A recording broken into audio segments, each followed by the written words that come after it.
The food blog Palette uses one of Weebly's great themes, but its creators have changed some of the default fonts to reflect their personal style. Now, these words look so good I could eat them. So how'd they do that?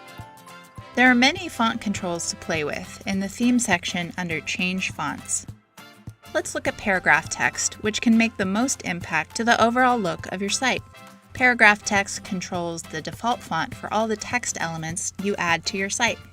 You can change the font family, style, size, weight, color, spacing, and height.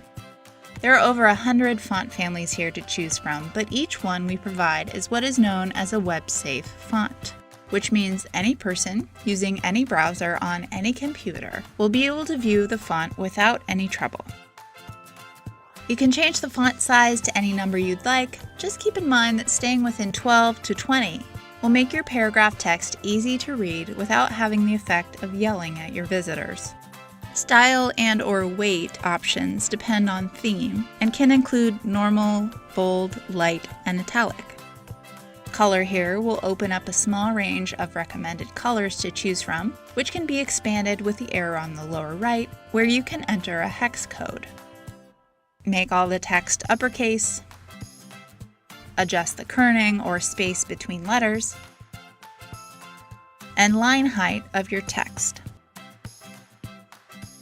The rest of the font controls in this section contain the same options and follow the same control structure. Paragraph text controls the font for all your text elements. Paragraph titles control title elements. Navigation controls your site's navigation bar, and so on from there. You can see exactly what will be changed on a page by scrolling over the individual control. This highlights in blue exactly which kind of text will be changed by your updates. And that's how you do that.